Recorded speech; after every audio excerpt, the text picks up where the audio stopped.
Hi everybody, Adam here. Today we're talking about Lego train weathering, aging, and graffiti.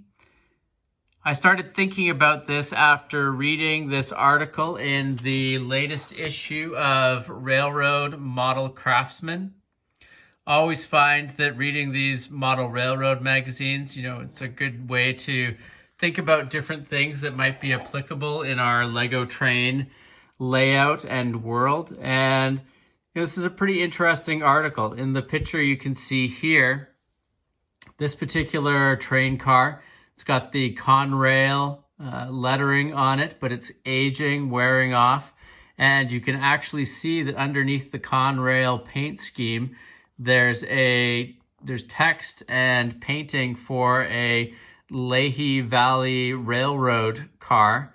And this train car was actually owned by the Lehigh Valley Railroad before being picked up by Conrail. And, it's interesting to see from this paint scheme and lettering scheme, there's a lot of history and storytelling that can be picked up from that. And that speaks to me. I like to find ways to, incorporate situations and items like that into our layout so that, it just creates these interesting points of interest for people to look at. And I enjoy being able to explore that kind of history as well. So, I started thinking about would this be possible in Lego? How might you go about approaching that? How much would you want to do something like this in Lego? And a few things that have come to mind as I've gone through. So we'll kind of talk through that, and also highly encourage people to comment down below if you've got examples of things like this in Lego or thoughts on ways that we should explore this. Really interested in hearing what other people have to think as well. But for now, let's dive into some of my thoughts and examples of this that I have seen at conventions and otherwise. So following the train of thought in this particular article first, they show how they went through and did painting and had a base paint job for the original railroad before putting on the new railroad over top. And you can see that they've added a lot of rust and weathering, chipping into the paint job here. Now, going farther ahead here to the finished product, you can see that, really interesting work here. You can see the original Lehigh Valley underneath there.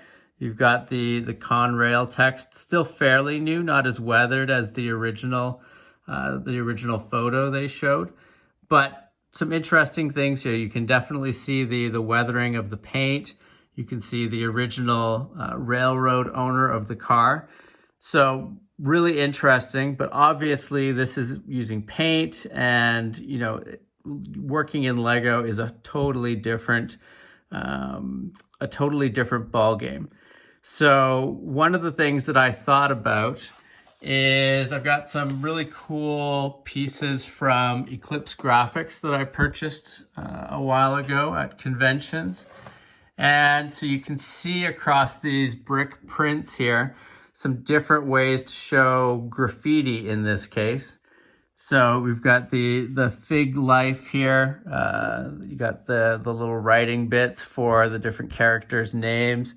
It's a really cool idea, and I could definitely see something like that on the side of a car. I think you would probably want to use that on more of a tanker car. I think that's the best thing, a tanker car or a box car. That's probably the best place for something like that in order to have it fit nicely. Because if it was a passenger car, you don't see passenger cars with graffiti very often, or at least I haven't in my looking around. And, you want a nice big area where you can put something like this on. So I really like the look of this though. I really like the look of the writing. I think it's really cool. And, I think there's something here that could look good on cars in specific situations. And then with the Iron Man one here, you can see just another example of graffiti writing, which I think looks really nice.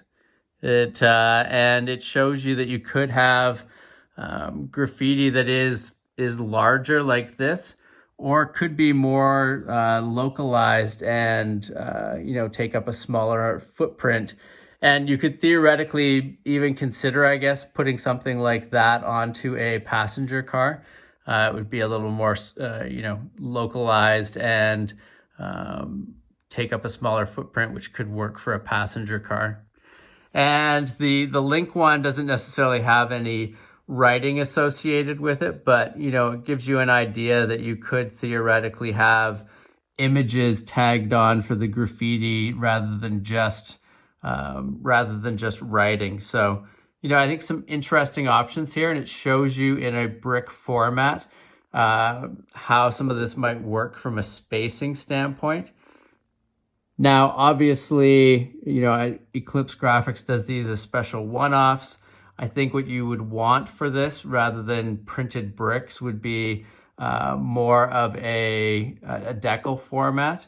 And, it's probably something that you'd more like OK Bricks, Brickworks would do for you. So, something I think I will explore in that avenue. But this just gave me a little bit of an idea of what this could look like, not necessarily the final way to get the product. And I've got a couple train cars here, so you can see from a visual standpoint, you can kind of see what it would look like. You could see it's probably still a little big, but you could see something like that working on a box car. And I think it could look nice. Probably want it to be maybe 3/4 of that size, 1/2 to 3/4, to fit nicely in there and not be too overwhelming and dominant. And then you can kind of get an idea here on this one. See, that could fit better on a passenger car. Much smaller, doesn't need to go over all the windows. A little more realistic of what you might see on a passenger car. Now, when it comes to how much I would want to see this, I really don't think that I would want to have very many cars like this. I think it would become too noisy and detract from the overall look if it was more than just a handful of cars around the layout that had this on it. I think that I could see maybe a couple of freight cars that are in active service having it. And then I could probably see having a couple of staged areas around the layout where there's kind of like an old broken down train car that's been abandoned. And, then, it's part of the storytelling that you've got all of this graffiti tagged on it. And, it really fits in, so you can put a number of different things on there. It's a very specific location, and it doesn't detract from the overall layout by, just creating too much noise on all the different cars. The other thing is I don't think you want it on a ton of cars anyways, because I think it's really great to see the more pristine look when it comes to decals and the type of text and writing that you would see and imagery that you would see on various railroad cars that were operated by different railroads around the US, Canada, and otherwise. So overall, I'm feeling like this would be a very localized thing. The other question that I had, though, was about aging cars and weathering of them. Now, when it comes to aging and weathering, I don't really have any good examples of this from conventions or otherwise. So I'm really curious to see if anybody else has done anything in this vein. I assume that the reason why you don't see a lot of it is, one, people want the pristine versions of their of these rail cars. They want to remember what they looked like in their prime, which I think is really cool, and that's what I want for most of my trains. But I think it would be interesting to try to get this on a few train cars. The other thing I assume is the barrier to it is it's just hard to get like little chips of this sort of thing off when you're dealing with blocks, like bricks here, right? Like you've got chunks of Lego brick that are being put together here. It's kind of hard to have uneven lines and variations here that don't become too blocky, which wouldn't look good either. My assumption is that, if you planned out the side of a car, you could probably just get a larger scale decal that would have the chips in it.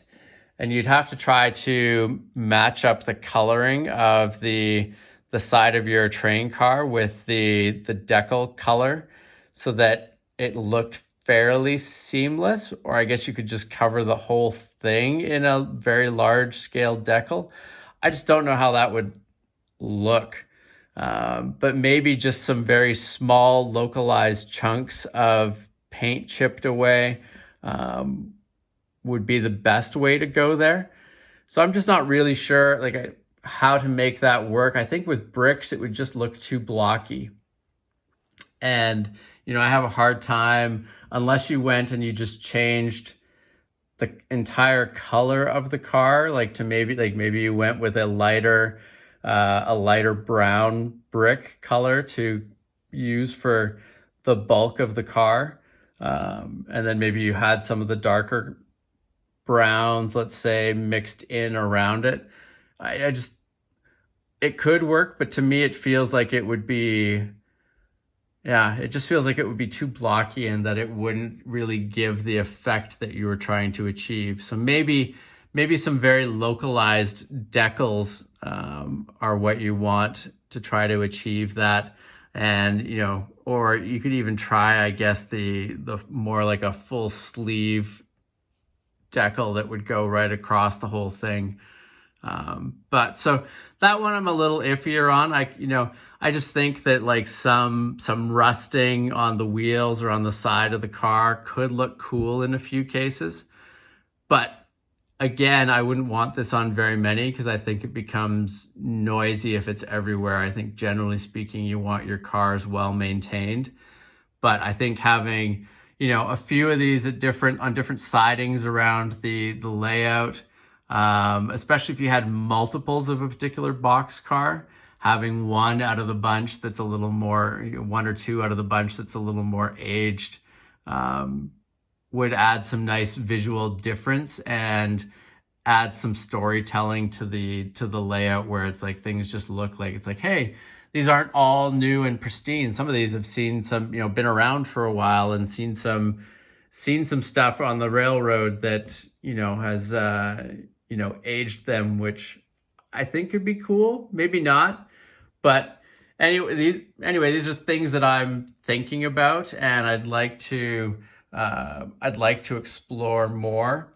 So, I think that I've got some ideas based off of these examples that I showed from Eclipse Graphics, but probably the next step that I'm going to have to do to explore this is draw up some examples and pick out a particular box car or tank car that I want to try this with, and draw it out, and then probably talk to somebody about the creating some sample decals and see just how it looks, because I really do believe that that's going to be the way to go over bricks, because I just think it'll give a more believable result for people to latch onto and to see.